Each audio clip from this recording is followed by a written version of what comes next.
السلام علیکم ویورز، ہمارے چینل پر خوش آمدید۔ میں اس وقت اپنی بہن کے کمرے کے باہر موجود تھی۔ بڑی مشکل سے میں نے خود کو اس کے کمرے میں جانے کے لیے تیار کیا تھا۔ میرا دل بہت بری طرح سے گھبرا رہا تھا۔ میری نند کی باتیں ابھی تک میرے ذہن میں گونج رہی تھیں۔ بھابھی میری بات مانو تو اس کمرے میں جانے کی غلطی نہ ہی کرو، کہیں ایسا نہ ہو کہ وہ عجیب و غریب مخلوق تمہیں بھی نقصان پہنچا دے۔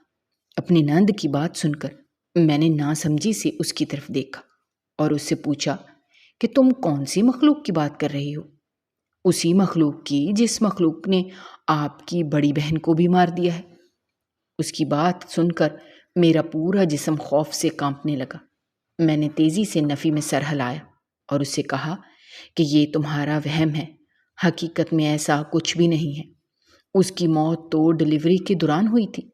میری بات سن کر اس کے چہرے پر پراسرار مسکراہٹ پھیل گئی اور وہ مجھے کہنے لگی، آپ کو حقیقت کے بارے میں پتہ نہیں ہے۔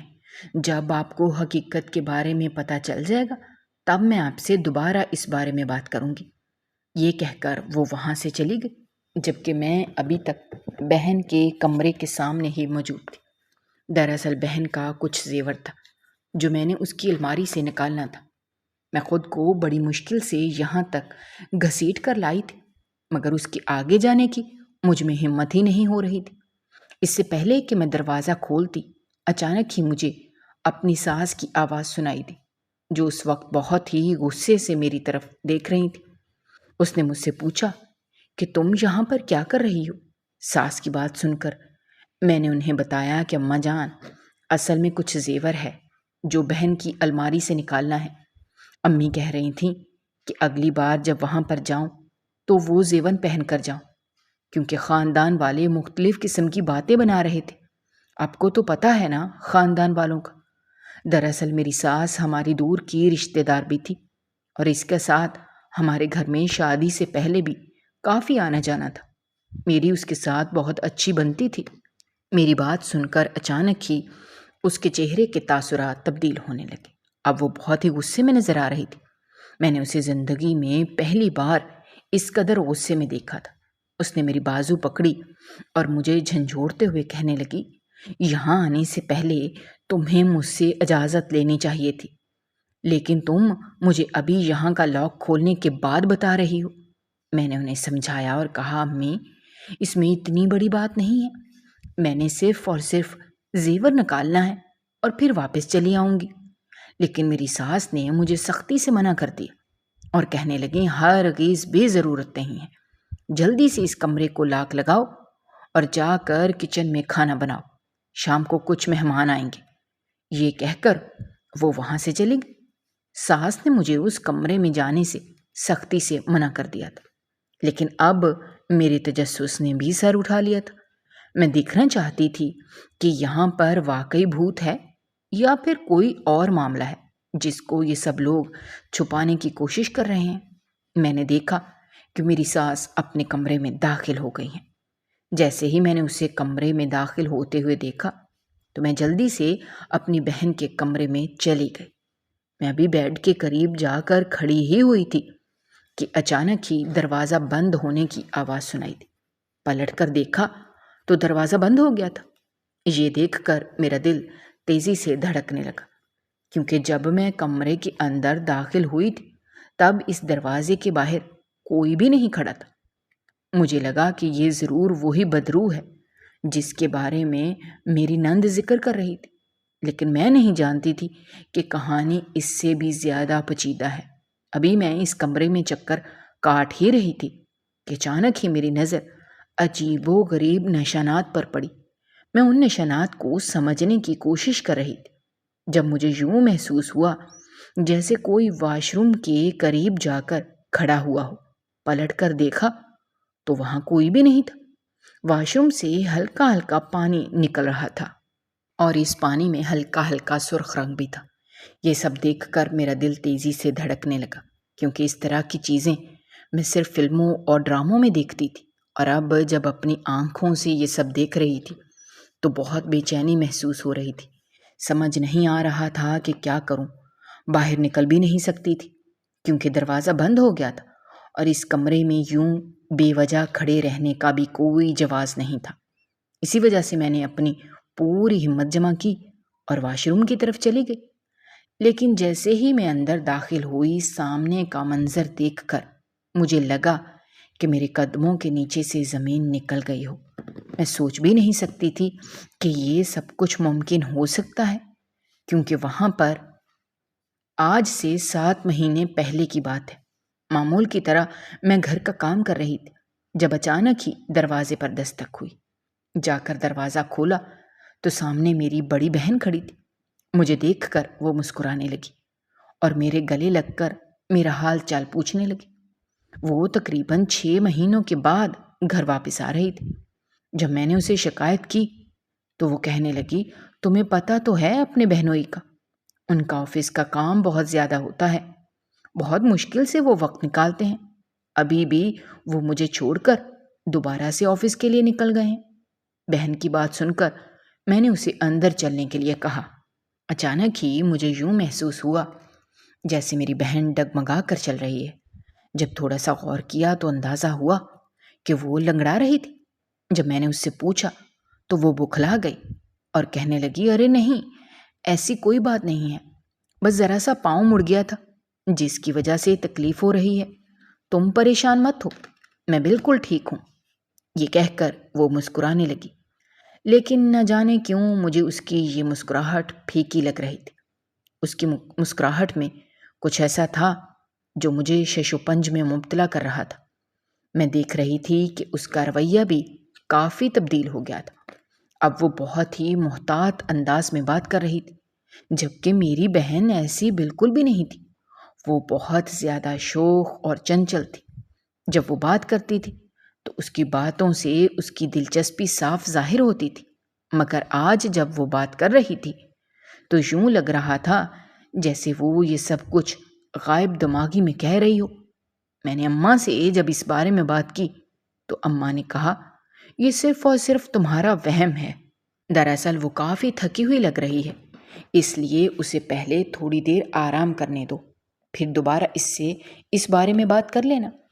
امی کی بات سن کر میں نے تیزی سے ہاں میں سر ہلایا اور اپنی بہن کو کمرے میں لے کر چلی گئی۔ ابھی میں کمرے سے نکلنے ہی لگی تھی کہ میری بہن نے مجھے پکڑ لیا اور کہنے لگی، پلیز کمرے سے باہر مت جاؤ، مجھے بہت ڈر لگ رہا ہے۔ اس کی بات سن کر میں ہنسنے لگی اور اسے کہنے لگی کہ تم گھر 6 مہینے کے بعد آ رہی ہو، نہ کہ 6 سالوں کے بعد، اور گھر کی حالت بھی تبدیل نہیں ہوئی اور نہ ہی کمرہ تبدیل ہوا ہے جو تمہیں ڈر لگنا شروع ہو گیا ہے۔ میری بات سن کر اس نے اپنا سر جھکا لیا اور میری منتیں کرتے ہوئے کہنے لگی، خدا کے لیے باہر مت جاؤ، مجھے واقعی بہت ڈر لگ رہا ہے۔ مجھے لگ رہا ہے کہ اگر تم مجھے چھوڑ کر چلی گئی تو وہ مجھے بھی اپنے ساتھ لے جائے گا۔ اس کی بات سن کر میں نے حیرانگی سے اس کے چہرے کی طرف دیکھا۔ اس کی آنکھوں میں اس وقت آنسو تھے اور وہ بہت ہی بے چین نظر آ رہی تھی۔ مجھے شدت سے کچھ غلط ہونے کا احساس ہوا۔ میں نے اسے تسلی دی اور کہا کہ فکر مند مت ہو، میں یہیں تمہارے پاس بیٹھی ہوئی ہوں، اور پھر میں اس کے قریب ہی بیٹھ گئی۔ تھوڑی ہی دیر بعد جب وہ گہری نیند سو گئی، میں بہت ہی غور سے اس کے چہرے کی طرف دیکھ رہی تھی۔ نہ جانے میرے دل میں کیا آیا کہ میں نے اس کی ٹانگ سے کپڑا ہٹا دیا جس ٹانگ میں اسے درد ہو رہا تھا۔ لیکن جیسے ہی میری نظر اس کی ٹانگ پر پڑی، مجھے لگا کہ میرے قدموں کے نیچے سے زمین نکل گئی ہے۔ اس کی ٹانگ کا بہت برا حال تھا۔ میں سمجھ نہیں پا رہی تھی کہ یہ زخمی ہے یا جلی ہوئی ہے یا پھر کوئی اور معاملہ ہے۔ میں نے اس کی ٹانگ پر ہلکا سا ہاتھ ہی لگایا تھا کہ وہ چلا کر اٹھ بیٹھی۔ جب اس نے اپنی ٹانگ کو دیکھا تو میرے گلے لگ گئی اور پھوٹ پھوٹ کر رونے لگی۔ اسے اس طرح سے روتا دیکھ کر میری آنکھوں میں بھی آنسو آ گئے۔ مجھے پہلے سے ہی لگ رہا تھا کہ کچھ بھی ٹھیک نہیں ہے۔ میں نے اس سے پوچھا کہ کیا ہوا ہے؟ تمہاری ٹانگ کو تمہارا یہ حال کس نے کیا ہے؟ اور تم ڈاکٹر کے پاس کیوں نہیں گئی؟ میری بات سن کر وہ کہنے لگی، اس ٹانگ پر تیل گر گیا تھا۔ میں نے حیرانگی سے اس کے چہرے کی طرف دیکھا اور اس سے پوچھا، لیکن تم ڈاکٹر کے پاس کیوں نہیں گئی؟ وہ مجھے کہنے لگی، ڈاکٹر کے پاس جاتے ہوئے مجھے بہت ڈر لگتا ہے۔ مجھے یوں لگتا ہے جیسے ڈاکٹر مجھے جان سے مار دے گا۔ وہ عجیب اور بہکی بہکی باتیں کر رہی تھی۔ مجھے اس کی ذہنی حالت پر شک ہونے لگا۔ رات کے وقت جب میں نے امی کو اس بارے میں بتایا تو امی بھی بہت پریشان ہو گئی، اور پھر اسی وقت ہم اسے اسپتال لے گئے۔ وہ ڈاکٹر کے پاس جاتے ہوئے بہت گھبرا رہی تھی۔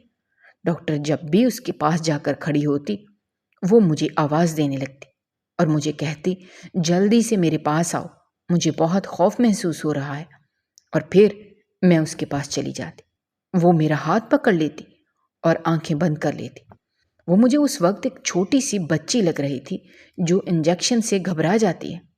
ڈاکٹروں نے مجھے کہا کہ مجھے آپ کی بہن کی ذہنی حالت ٹھیک نہیں لگ رہی، بہتر یہی ہے کہ آپ اسے کسی سائیکالوجسٹ کے پاس لے کر جائیں اور اس کا علاج کروائیں۔ ابھی یہ ویسے بھی پریگننٹ ہے، مجھے ڈر ہے کہ کہیں ایسا نہ ہو کہ ان کی اس عجیب و غریب ذہنی حالت کی وجہ سے بچے کی حالت پر کوئی فرق پڑے۔ ڈاکٹر کی بات سن کر میں نے تیزی سے ہاں میں سر ہلایا اور اسے تسلی دی کہ فکر مت کریں، ہم بہت جلدی اسے ڈاکٹر کے پاس لے کر جائیں گے۔ میں نے 2 دن کے بعد ایک سائیکالوجسٹ کے پاس اپائنٹمنٹ لے لی تھی، لیکن اس سے پہلے کہ جمعرات کا دن آتا، اس سے پہلے ہی اس کا شوہر آ گیا۔ وہ انسان کبھی بھی ہمارے گھر کے اندر داخل نہیں ہوا تھا، اور اس کی یہ عادت مجھے بہت ہی عجیب لگتی تھی۔ پہل جب میں اپنی بہن سے پوچھتی تھی تو میری بہن کہتی تھی دراصل انہیں میرے گھر میں جاتے ہوئے شرم آتی ہے، اور ان کی شرم کی وجہ بھی میں جان نہیں سکتی۔ اس نے مجھے تسلی دی اور کہا، فکر مت کرو، وہ اپنی بہن کے گھر بھی نہیں جاتے۔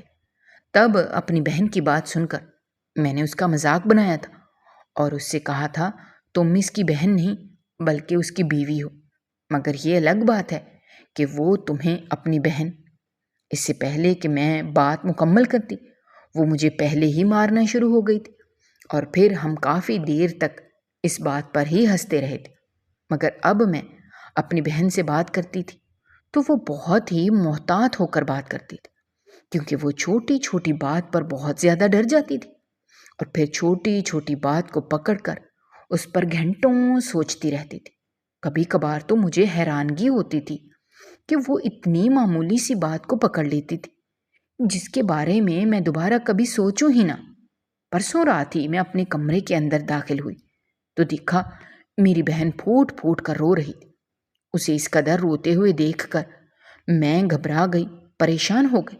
میں تیزی سے اس کے پاس گئی، لیکن وہ مجھے دیکھ کر چلانے لگی اور کہنے لگی، دفع ہو جاؤ، مجھ سے دور چلی جاؤ، میرے پاس مت آؤ۔ مجھے پتا ہے تم مجھے واپس اپنے ساتھ لے جاؤ گی، مگر میں نے تمہارے ساتھ نہیں جانا۔ بہن کی بات سن کر میں پریشان ہو گئی۔ میں اس کے پاس گئی، اسے اپنے سینے سے لگایا اور اسے کہا کہ مجھ سے ڈرنے کی ضرورت نہیں ہے، میں تمہاری بہن ہوں، میں تمہیں کہیں بھی لے کر نہیں جا رہی۔ یہ سن کر میری بہن بے ہوش ہو گئی۔ اب وہ چھوٹی چھوٹی بات پر بے ہوش ہو جاتی تھی۔ جب میں نے اماں سے اس بارے میں بات کی تو اماں مجھے کہنے لگی کہ تم مانو یا نہ مانو، مجھے یہ کوئی اور ہی چکر لگ رہا ہے۔ اماں کی بات سن کر میں حیران ہوئی اور ان سے پوچھا کہ آپ کس چکر کی بات کر رہی ہیں؟ کیا آپ کو لگ رہا ہے کہ میری بہن پر وہاں کسی قسم کا ظلم ہو رہا ہے؟ میری بات سن کر اماں نے تیزی سے نفی میں سر ہلایا اور مجھے کہنے لگی، تم مانو یا نہ مانو، مجھے لگ رہا ہے اس لڑکی پر کسی جن کا سایہ ہو گیا ہے، جس کی وجہ سے یہ لڑکی اتنی زیادہ خوفزدہ رہنے لگی ہے۔ کل بھی یہ میرے ساتھ صحن میں بیٹھی ہوئی تھی، اچانک ہی اس نے اپنی ٹانگیں اوپر کر لی اور اونچی اونچی آواز میں چلانے لگی۔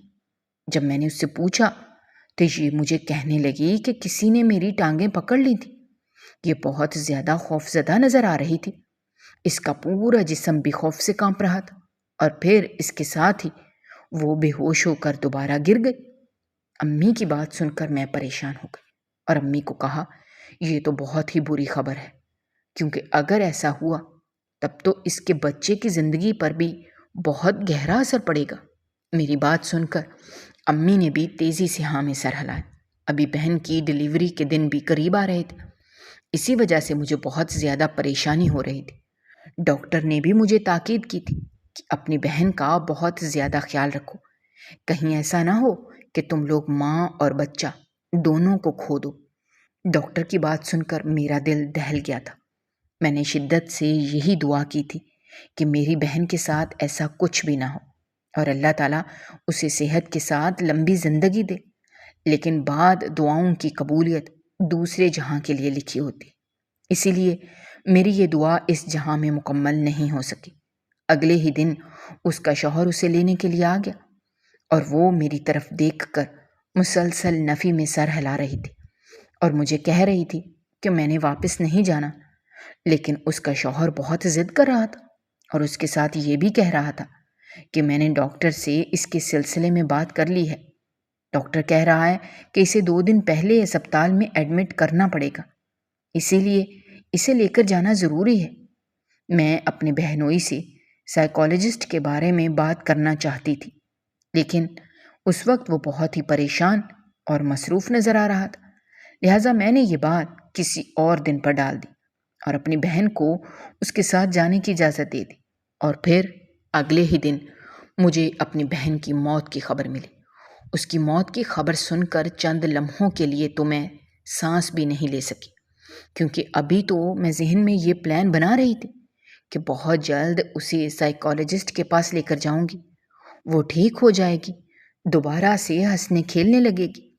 لیکن میں نہیں جانتی تھی کہ بچے کی پیدائش کے دوران ہی اس کی موت واقع ہو جائے گی۔ جب میں نے ڈاکٹر سے اس بارے میں بات کی تو ڈاکٹر نے مجھے بتایا کہ تمہاری بہن کو بہت زیادہ ذہنی ٹینشن ملتی رہی ہے اور اس کے ساتھ ساتھ اسے بہت زیادہ اذیت بھی ملتی رہی ہے، جو اس کی موت کا سبب بنی ہے۔ اگر اس کو ایک صحت مند ماحول دیا جاتا تو اس کا حال کبھی اتنا برا نہ ہوتا۔ ڈاکٹر کی بات سن کر میں پریشان ہو گئی، کیونکہ جب بھی میں اپنی بہن سے اس کے سسرال والوں کا پوچھتی تو وہ مجھے مسکراتے ہوئے کہتی تھی کہ میری ساس اماں کی طرح میرا خیال رکھتی ہے اور میرا شوہر مجھ سے بہت محبت کرتا ہے۔ جہاں تک میری نند کا سوال ہے تو وہ مجھے اپنی بہن سمجھتی ہے۔ تم میری فکر مت کیا کرو، مجھے بہت ہی اچھے لوگ ملے ہیں۔ یہ کہہ کر وہ مسکرانے لگتی اور دوبارہ سے اماں کے ساتھ باتوں میں مصروف ہو جاتی تھی۔ میری بہن نے کبھی بھی یہ شک ہونے ہی نہیں دیا تھا کہ اسے اتنی زیادہ ذہنی تکلیف ملتی رہی ہے۔ اسی وجہ سے میں بھی کبھی بھی اس کے سسرال والوں کے بارے میں پتہ لگانے کی کوشش ہی نہیں کی۔ جب میں نے ڈاکٹر سے کہا کہ آپ کے پاس اس کا کیا ثبوت ہے تو وہ مجھے جلدی سے میری بہن کے پاس لے کر گیا۔ اس نے میری بہن کے بازو سے کپڑا ہٹایا۔ دیکھ کر مجھے لگا کہ ساتوں آسمان میرے سر کے اوپر آ کر گرے ہوں۔ اس کے جسم پر جگہ جگہ کاٹنے کے نشانات تھے۔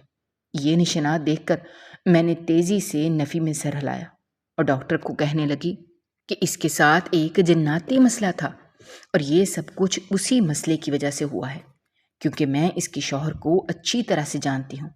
اس کا شوہر بہت ہی پیار کرنے والا انسان ہے، وہ اپنی بیوی سے بہت پیار کرتا تھا، اس کا بہت خیال رکھتا تھا اور اس کی ساس بھی اس سے بہت محبت کرتی تھی۔ میری بات سن کر ڈاکٹر نے تیزی سے نفی میں سر ہلایا اور کہنے لگا، مجھے ڈاکٹری کرتے ہوئے 25 سال گزر گئے ہیں اور میں دیکھ کر ہی بتا سکتا ہوں کہ کون سا انسان کس طرح کا ہے اور کس انسان کے ساتھ کون سا معاملہ پیش ہوا ہے۔ تمہاری بہنوئی اور تمہاری بہن کی ساس سے میں ملا ہوں، لیکن وہ جیسے نظر آتے ہیں ویسے بالکل بھی نہیں ہیں۔ اگر میں یہ کہوں کہ وہ آستین کے سانپ ہیں تو اس میں کچھ بھی غلط نہیں ہوگا۔ ڈاکٹر اب بہت ہی کھلے انداز میں ان دونوں کی برائی کر رہا تھا، مگر میں ڈاکٹر کی بات پر یقین کرنے کے لیے تیار ہی نہیں تھی، کیونکہ ان دونوں کی خوبیاں میں نے اپنی بہن کے منہ سے سنی تھیں۔ اس لیے میں نے مزید اس بارے میں سوچنے کا ارادہ ہی ملتوی کر دیا اور پھر یہی سوچ کر خود کو تسلی دے دی کہ یہ سب کچھ جناتی مسئلے کی وجہ سے ہوا ہے اور میری بہن کی زندگی اتنی ہی لکھی ہوئی تھی۔ اب مسئلہ میری چھوٹی سی بھانجی کا تھا، جس کا خیال رکھنے والا کوئی بھی نہیں تھا۔ 2 دن تب تو میری ساس نے اس کا خیال رکھا، اس کے بعد وہ ایک دن میرے گھر آ گئے اور میری اماں کو مخاطب کرتے ہوئے کہنے لگی، دراصل میں چاہتی ہوں تم اپنی دوسری بیٹی کی شادی میرے بیٹے سے کر دو، کیونکہ تم تو اچھی طرح سے جانتی ہو کہ تمہاری نواسی کا خیال رکھنے والا کوئی بھی نہیں ہے۔ میری بوڑھی ہڈیوں میں اتنی جان نہیں ہے کہ میں اس کا خیال رکھ سکوں یا اس کی دیکھ بھال کر سکوں۔ اور جہاں تک میری بیٹی کا سوال ہے تو وہ پڑھائی کرتی ہے، بہت جلد اس کی بھی شادی ہونے والی ہے۔ اگر اس کی شادی ہو جاتی ہے تو اس کے بعد تو میرے لیے مسئلہ پیدا ہو جائے گا۔ میں نہیں چاہتی کہ باہر کی لڑکی کو بیاہوں، کیونکہ میں جانتی ہوں وہ کبھی بھی اسے ماں کا پیار نہیں دے پائے گی۔ بہن کی ساس کی باتیں سن کر میں بہت پریشان ہو گئی اور بے یقینی سے اس کے چہرے کی طرف دیکھنے لگی۔ اس نے مسکراتے ہوئے مجھے دیکھا اور کہنے لگی، مجھے پتا ہے کہ تمہارے لیے یہ بات قبول کرنا بہت مشکل ہے، لیکن بیٹا تم ہماری بھی تو مجبوری کو سمجھو۔ تم فکر مت کرو، سبحان تمہارا بہت زیادہ خیال رکھے گا، وہ تمہیں کبھی بھی کسی قسم کی شکایت نہیں ہونے دے گا۔ میں اپنے بچے کو اچھی طرح سے جانتی ہوں، میرا بچہ بہت جلد حالات کو قبول کر لیتا ہے اور پھر اپنے اس حالات کے مطابق ہی اپنے آپ کو تبدیل کر لیتا ہے۔ یہ کہہ کر وہ تو وہاں سے چلی گئی۔ اس دوران وہ بچی بھی ہمارے حوالے کر گئی تھی۔ امی نے فکر مندی سے میرے چہرے کی طرف دیکھا اور مجھے کہنے لگی، نہ جانے کیوں مجھے لگ رہا ہے یہ بہت جلد بچی بھی ہمارے حوالے کر دیں گی۔ تمہیں اس بارے میں اچھی طرح سے پتہ ہے کہ میں بیمار رہتی ہوں اور کسی بھی وقت میری روح نکل سکتی ہے۔ امی کی بات سن کر میں نے تیزی سے ان کے ہونٹوں پر ہاتھ رکھا اور انہیں کہا، خدا کے لیے اس طرح کی باتیں مت کریں، پہلے ہی بہن کی موت کا صدمہ مجھ سے برداشت نہیں ہو رہا، اور آپ اس طرح کی باتیں کرتی رہیں گی تو میں بھی دل ہار بیٹھوں گی۔ اماں نے کہا، سوچو اگر مجھے کل کو کچھ ہو جاتا ہے تو تم اس بچے کے ساتھ کہاں جاؤ گی، کیا کرو گی؟ اس لیے بہتر یہی ہے کہ اپنے بہنوئی سے شادی کر لو۔ میں نے ایک گہری سانس لی اور ایک نظر اس روتی ہوئی بچی پر ڈالی جسے واقعی اس وقت ایک ماں کی ضرورت تھی۔ اور آنٹی ٹھیک کہہ رہی تھیں کہ وہ کسی پرائی عورت پر بھروسہ نہیں کر سکتی تھیں، کیونکہ آج کل کی لڑکیوں کے حالات بہت ہی برے تھے۔ وہ تو اپنے بچوں کی تربیت نہیں کرتی، کسی اور کے بچوں کی خاک کرتی۔ میں بھی بہت زیادہ پریشان ہو گئی تھی۔ وہ پوری رات میں اسی بارے میں سوچتی رہی اور پھر آخر میں اس نتیجے پر پہنچی کہ شادی کر لینا ہی بہتر ہے۔ ابھی ویسے بھی میری پڑھائی مکمل ہو گئی تھی اور اماں میری شادی کے بارے میں ہی سوچ رہی تھی۔ میرا بہنوئی دیکھا بھالا تھا اور اس کے ساتھ ساتھ مجھے اپنے بھانجے کی بھی فکر تھی۔ یوں میں اس کے ساتھ نکاح کرنے کے لیے تیار ہو گئی۔ میری ساس نے جب یہ سنا تو بہت خوش ہو گئی اور پھر اگلے ہی دن وہ مولوی کو لے کر چلی آئی۔ جب میں نے اگلے ہی دن مولوی کو اپنے سامنے بیٹھے دیکھا تو چند لمحوں کے لیے مجھے یقین ہی نہیں آیا۔ میں بے یقینی سے اپنی ساس کی طرف دیکھنے لگی۔ اس نے مسکراتے ہوئے کہا، جو کام ہم نے ایک ہفتے بعد کرنا ہے وہی کام آج کرنے میں کوئی حرج نہیں ہے۔ تم جلدی سے قبول ہے بولو اور بس پھر میرے ساتھ چلو، کیونکہ اب مجھ سے مزید انتظار نہیں ہو رہا۔ میری ساس اس وقت بہت ہی پرجوش نظر آ رہی تھی۔ زندگی میں پہلی بار میں نے انہیں اس قدر پرجوش دیکھا تھا۔ ایک نظر اپنے ہونے والے شوہر پر ڈالی جو اس وقت بہت ہی غصے میں لگ رہا تھا۔ اس کے چہرے پر کسی بھی قسم کے کوئی تاثرات نہیں تھے، جسے دیکھ کر مجھے اندازہ ہو گیا تھا کہ اس کے ساتھ زبردستی کی گئی ہے۔ میں نے گہری سانس لی اور اپنے آنے والے مستقبل کے بارے میں سوچنے لگی۔ میں یوں ہی خوش فہمی میں مبتلا ہو گئی تھی کہ میرا سبحان کو اس رشتے میں کوئی مسئلہ نہیں ہے، مگر میں نہیں جانتی تھی کہ سب سے زیادہ مسئلہ ہی اسی انسان کو تھا۔ میں جب وہاں پر گئی تو وہ چند لمحوں کے لیے میرے کمرے میں آیا۔ اس دوران اس نے مجھے کہا کہ فی الحال میں اس رشتے کے لیے بالکل بھی تیار نہیں تھا۔ ابھی میری بیوی فوت ہوئی ہے تو مجھے اس کا غم منانے کے لیے تھوڑا وقت چاہیے۔ میں وعدہ کرتا ہوں جلد ہی تمہاری طرف لوٹ کر آ جاؤں گا۔ یہ کہہ کر وہ تیزی سے وہاں سے چلا گیا، جبکہ اس کی باتیں سن کر میرا دل خون کے آنسو رونے لگا۔ لیکن تھوڑی دیر بعد میں نے خود کو سمجھا لیا کہ اس میں اس کا کوئی قصور نہیں ہے۔ وہ خود ہی اس وقت ایک بہت بڑی تکلیف سے گزر رہا ہے۔ یقیناً وہ اپنی بیوی سے بہت محبت کرتا تھا اور اسی وجہ سے وہ مجھ سے وقت مانگ رہا ہے۔ خیر مجھے پتا تھا کہ یہاں پر میں اپنی بھانجی کی دیکھ بھال کرنے کے لیے آئی ہوں، اسی لیے میں نے اپنی ساری توجہ اپنی بھانجی کی طرف مبذول کر دی۔ میں اس کا خیال رکھتی، اسے ہر وقت اپنے سینے سے لگائے رکھتی، ایک لمحے کے لیے بھی اسے اکیلا نہیں چھوڑتی تھی۔ اس دوران میری نند مجھے ڈرانے میں کوئی کسر نہ چھوڑتی۔ جب بھی میں اپنی بہن کے کمرے کے سامنے سے گزرتی میری نند مجھے آواز دے دیتی اور مجھے کہتی، بھابھی میں نے آپ کو سمجھایا بھی ہے، اس کمرے کے سامنے سے مت گزرا کریں، اس کمرے کے اندر ایک آسیب رہتا ہے، آسیب کی وجہ سے ہی بھابھی کی جان چلی گئی تھی۔ ایک دن میری ساس نے اسے یہ باتیں کرتے ہوئے سن لیا۔ وہ تیزی سے ہمارے پاس آئی اور میری نند کے کین کھینچنے لگی اور اسے کہنے لگی، تمہیں میں نے کتنی بار کہا ہے اپنی بھابھی کو مت ڈرایا کرو۔ پھر وہ میری طرف متوجہ ہوئی اور مجھے کہا، تمہیں فکر مند ہونے کی ضرورت نہیں ہے، یہاں پر ایسا کچھ بھی نہیں ہے، تم بس سکون سے یہاں پر رہو اور جو دل کرتا ہے وہ کرو۔ نند کی باتیں سن کر میں بہت زیادہ پریشان ہو گئی تھی۔ اب مجھے بھی تجسس ہونے لگا تھا، میں بھی جاننا چاہتی تھی کہ کیا واقعی سچ ہے یا پھر یہ جھوٹ ہے، مگر جب بھی میں اس کمرے کی طرف جاتی تھی تو میرا دل تیزی سے دھڑکنے لگتا تھا۔ اکثر تو مجھے اس کمرے سے ایک بہت عجیب سی بو بھی آتی تھی، جس کی وجہ سے میری طبیعت خراب ہو جاتی تھی۔ میں اپنے شوہر پر حیران ہوتی تھی، جو زیادہ تر اسی کمرے میں وقت گزارتا تھا اور اسے بالکل بھی ڈر نہیں لگتا تھا۔ اس کی اس بہادری پر میں بہت زیادہ حیران ہوتی تھی۔ جب وہ اس کمرے سے نکلتا تھا تو اس کا سارا چہرہ آنسوؤں سے بھیگا ہوا ہوتا تھا اور مجھے اپنی بہن پر رشک آتا تھا، جو مرنے کے بعد بھی اپنے شوہر کے دل پر راج کر رہی تھی۔ اب میری شادی کو 3 مہینے گزر چکے تھے، لیکن ان 3 مہینوں میں ایک بار بھی میرے شوہر نے مجھ سے بات کرنے کی کوشش نہیں کی تھی۔ یہاں تک کہ وہ تمام گھر والوں کے ساتھ بیٹھ کر کھانا بھی نہیں کھاتا تھا۔ مجھے بالکل بھی نہیں پتا تھا کہ وہ کب گھر واپس آتا تھا اور کب گھر سے نکلتا تھا۔ ایک بار جب میں نے اس کی شکایت اپنی ساس سے لگائی تو میری ساس فکر مندی سے کہنے لگی، ارے تم نے مجھے بتایا کیوں نہیں؟